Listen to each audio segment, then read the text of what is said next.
Okay.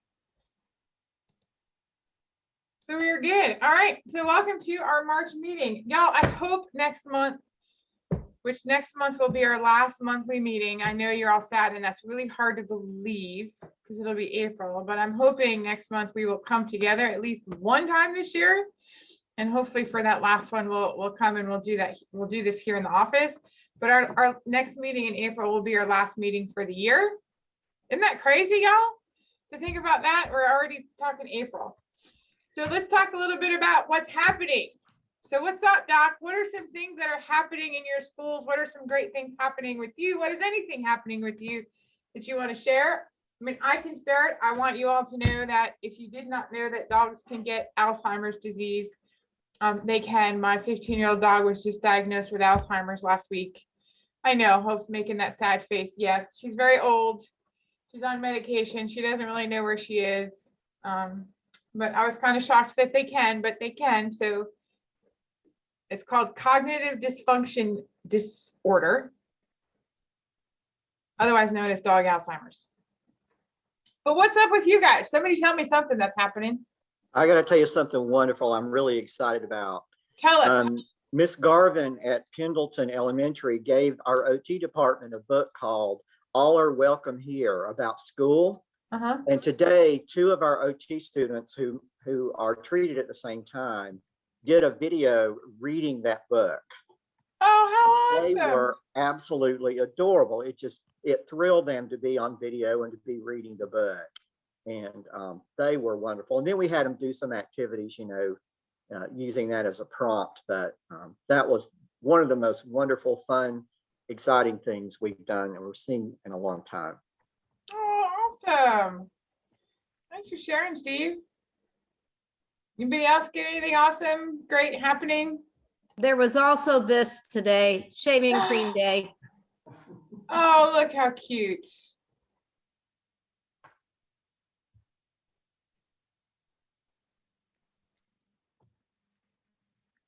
Nobody's doing anything? Y'all are boring? I'm trying to get Milo going up. Our little guy started off gangbusters and now he's still afraid to do that, touch the screen, but he loves them and he smiles and he's like all excited. But so I'm still brainstorming on how to get him not afraid of that tablet. Okay, well, we can talk. There's something Crystal and I did today. So I got an email yesterday from our RoboKind, which are the developers of Milo, that they were going to be in our area and of course wanted to come hang out in Anderson 4 with us. So they came and spent, gosh, I think it was 3 hours today. Crystal, were we with them? It's like 11. Yeah, it was a long time. Yeah, 11 to 2. And they brought Milo's sister Veda. So we had another robot here for a while and we took her up to the high school and she got to hang out at the high school with some kids, but it was really great to spend some time with them. So we're pretty excited about that. If y'all haven't seen Milo at Pendleton L or Pendleton High School, you need to go check out Julie Bishop's room or with Christy on Mondays or Mandy Lee on Tuesdays and Wednesdays. He's pretty amazing. Okay. Here's a cool thing from Hannah's class. We started a computer goal for one of her students very recently, and he started going to computer class, which is a little problematic. We're writing, actually, I just wrote a social story to help manage the noise. But the important thing is, on his first or second week there, he did 12 lessons in the class period. Wow.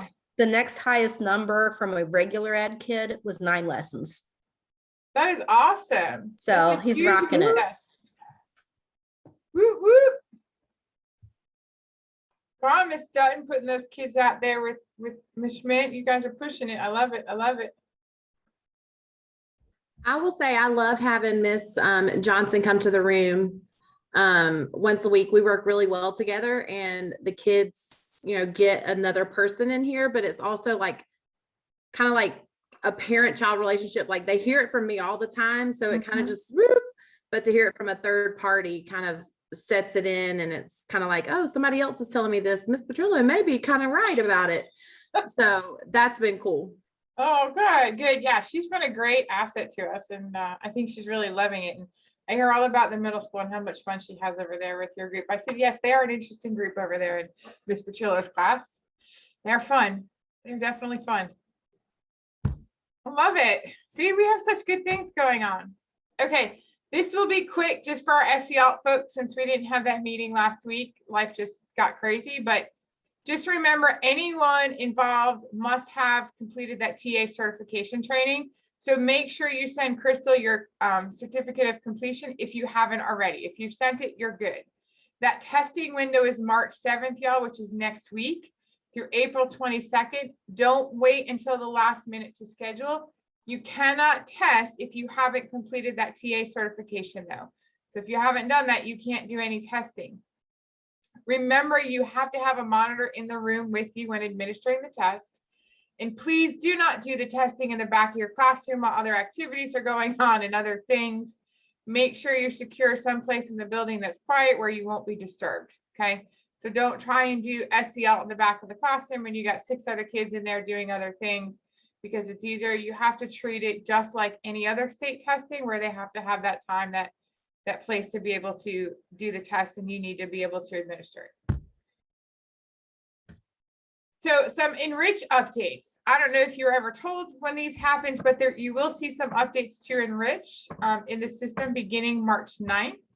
So electronic signatures are now added to the referral evaluation planning, the MDR, the transportation forms, the reeval review, and the consent for Medicaid reimbursement. So electronic signatures have been added to those as of March 9th. For those students who will participate in SCALT, once that's clicked, a notification will generate with all those IEPs just to let the parents know kind of what we discussed and that they are participating in that alternative assessment as opposed to the general. So I thought that was kind of nice.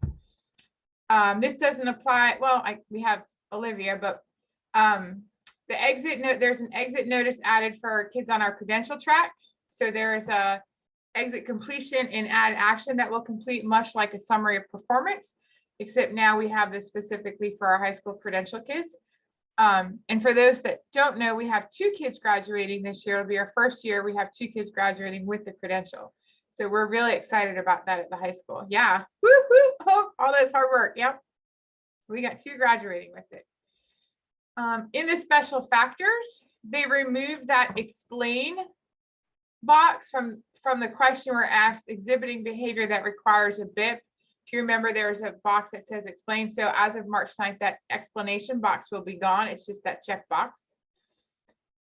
Translations have been added for consent to evaluate, consent for initial, consent for FBA, and consent for reeval. Do you guys all know how to translate the documents in Enrich to another language? You know you can do that? I tried to do it through the example that you gave us, something through Google. No, I in think- Enrich, we actually can translate. So I will send out screenshots of that. There's actually, you can actually do it within Enrich itself. So I will send screenshots of how to do that out to everybody. Thank you. Yep. Christy, then- the one that she did for Google, you have to be the owner of it. I was talking to Tina about it. So if like Dr. Simmons sends that testing form, Mhm. we're not the owner of it, she is, but if you copy it and paste it into another document, then you become the owner, then it will translate. Then Thank that you. translate tab will come up when in the drop down. Thank you. That's what I found out. I Okay, think I sent those directions out to everybody, right? How to translate a document in Google. Yeah, but if we're not the owner, then we can't translate it. We have to copy it to become the owner. Got you. Got you. Good to know. Well, in Enrich, you can actually print the translated version like Spanish, things like that.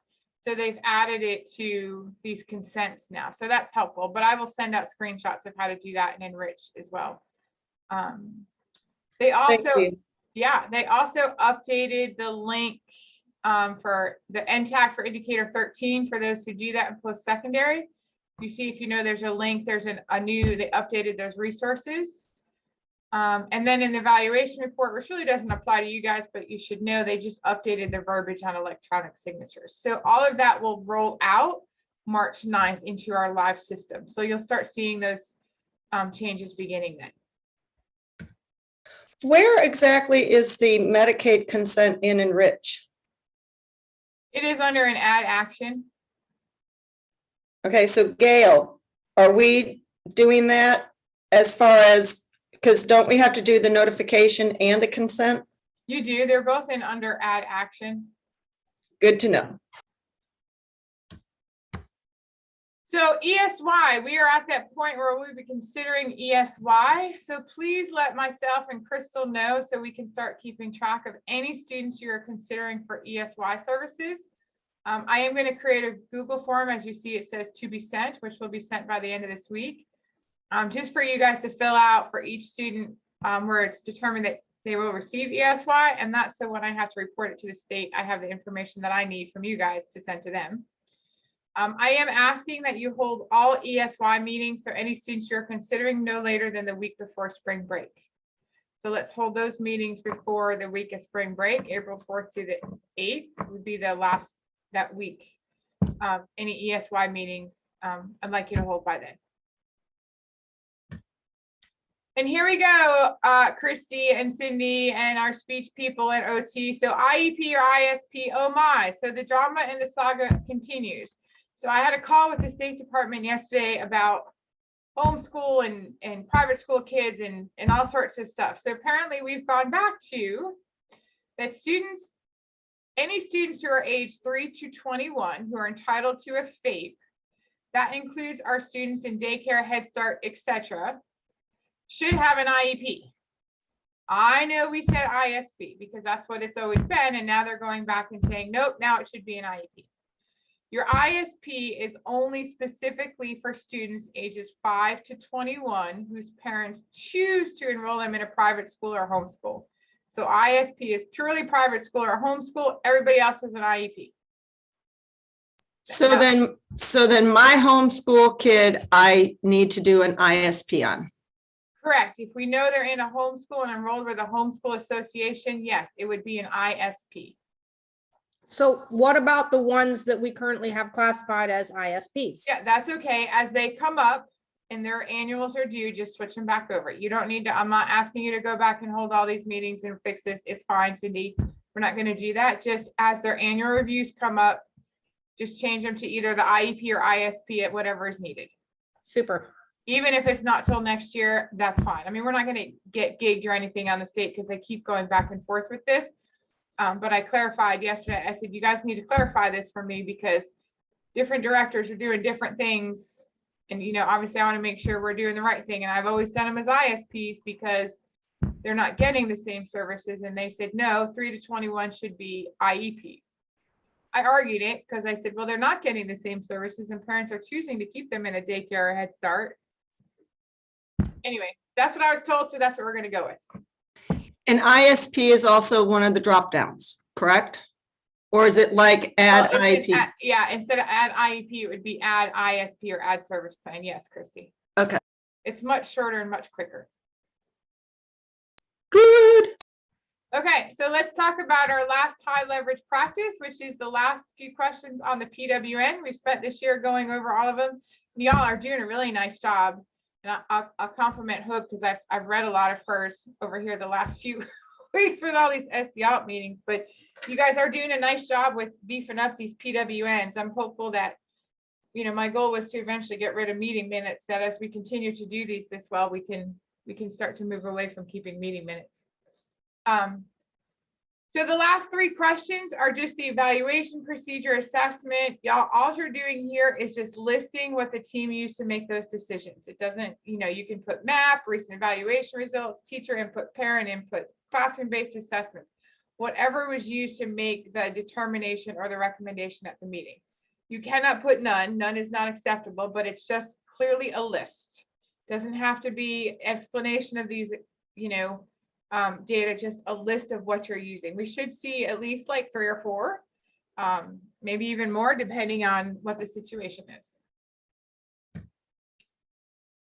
Any other relevant factor So in this box, you could say none at this time, and you would, I would use none at this time. It shouldn't be in everyone, but typically there's always something else that was factored in. So things such as maybe a student just began taking medication, maybe the student has missed multiple days due to COVID or other health issues. Maybe they are taking meds, maybe the student's working with a mental health outside therapy, right? So there's usually something else that comes up in the conversation that you can add as other things that may have influenced the team's decision. Student's third foster placement in the last four months. Student has reached over 10 days suspension due to multiple significant behavior infractions. So there's usually something. So any additional information that the families or agencies may have shared would be kind of put in that box that may have helped determine or influence some decision. Does that make sense? Again, it doesn't have to be long. It could be a sentence. It could be a couple, it could be a couple. And in some cases, it may be none, but I don't want to see none at this time on everybody's because there's probably something in somebody's, in most of them.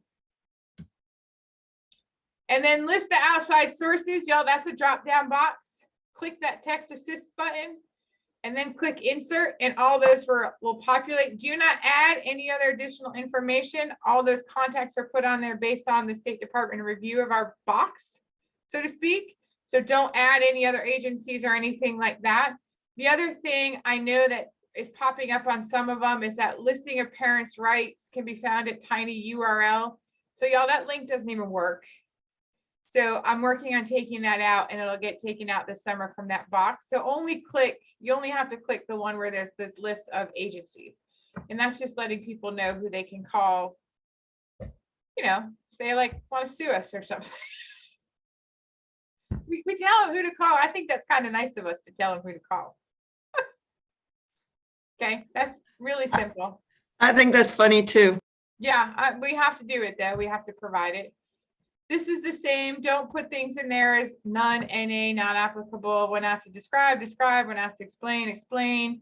Remember, you're writing that PWN for parents, so it has to be in understandable language. Don't use those abbreviations or jargon. And be sure to proofread and avoid those cookie cutter PWNs. There are some that may be the same, especially when we're dealing with all that SEALT stuff. But for the most part, they're individualized, just like the IEP. Speaking of SEALT stuff, I will let you know I turned everything in for our corrective action. So we're almost ready for our celebration. Hope almost. It was turned in 4 months early. So thanks y'all for getting those meetings done. You guys rocked it. And we'll see what happens. So just a couple of things. So the Early Start program, you guys are probably familiar with that, which is the program Michael kind of came up with that you guys ran in the summer. So I'm not planning on doing that this summer. It's not required. It was something that Michael had done. Great idea. But honestly, last year we had such a hard time finding teachers and students not showing up. And then we got quarantined for COVID. I mean, poor Olivia, I think only taught like 3 days and then the program was done.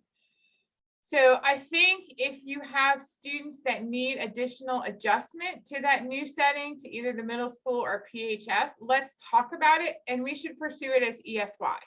So we'll still give those kids who may need a couple days to transition sooner, right? Maybe 2 weeks is way too long. Like they don't need to be in the new school for 2 weeks and run their schedules. But if they need a private tour or they need a day or a couple hours, that's fine. We can still do that. We're just going to do it as ESY instead and work through it that way. So let me know, Erica, and you guys who have those 6th graders going up to the middle school, or Haley, if you have kids going into Hope's room, things like that, that may need a little bit of extra time adjusting. I mean, Mr. Boozer and Mr. Couch do a great job of transitioning all the kids and giving all of them what they need. But if we have those couple that need more, let me know and we'll talk about how to make that work. But the Early Start program is not going to run. So our indicator 13 audit, you remember I had to submit the names. Hey guys, we had no findings. We were 100% compliant. Woo, woo. One for us, one for us. Yay! Yeah, that was based on this year. So that was great. So there's one, we're one and done with that. Everybody's caseloads are looking really good for next year. Remember, our self-contained teachers, your paraprofessionals are based on your numbers. and in some cases, the need. So we may have lower numbers, but higher number of paraprofessionals based on the needs in your room. Medicaid audit, so y'all, that's why Gail's quiet. Be kind to Gail. She's working through this audit. She's emailing, she's getting us all ready for a great audit. I think they're coming in, it's like 2 weeks, Gail, is it 2 or 3 weeks? Yes, and I'm losing my mind right now. I am. I'm going to calm down after next week. And then we will just take wherever the chips may fall and we will learn from this, correct? Train Correct. or whatever, we will. Correct. So- Yeah, poor Gail has been here till like 6 at night. She's come in on the weekend. She said, I said, you need to stop. But you all know Gail and she wants us to have a great audit, so we appreciate it. Yeah, so thanks guys for being patient and cooperative. Yep, she's done great. Bye. So transition meetings, make sure you're scheduling those with your receiving schools. The meeting excusals, y'all only use those forms in Enrich. I think Michael had you do another form that said meeting excusal. You don't have to do that. I know this is a training piece. I think Hope you and I talked about it at one meeting. It's okay if you've done it, you don't have to go back and fix it, but Enrich has an excusal form. So when you're going into the IEP and you have your invites, you know, in the letter and says who's invited, if you click that button that says absent, pops up your excusal information. So you don't have to do an additional form. Please also remember a general ed teacher may never be fully excused from an IEP meeting. If that's the case, then you either have to have another general ed teacher covering it or that meeting needs to be rescheduled. So we should never see an excusal for a general ed teacher. Now, if in the meeting, the general ed teacher does her part and has to leave, you can continue as long as you note in the prior written notice that the parent allowed the meeting to continue without the general ed teacher. But we can't ever excuse a general ed teacher. They're a required member of an IEP.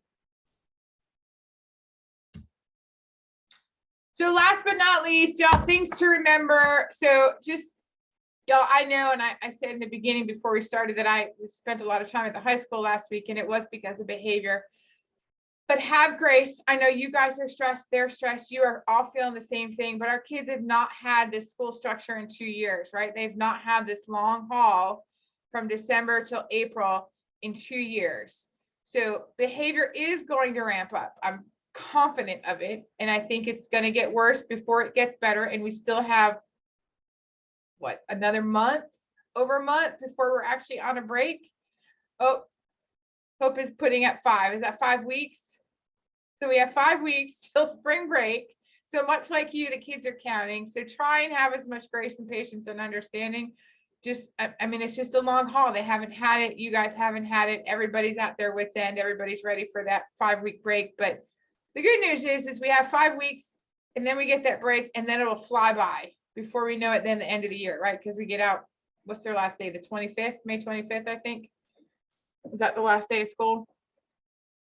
So the last few weeks will go by quick, but fasten your seatbelts because I do think it's going to be really, really bumpy here for the next 5 weeks. Okay, that's it from my end. So I'm going to stop sharing and I'm going to stop recording.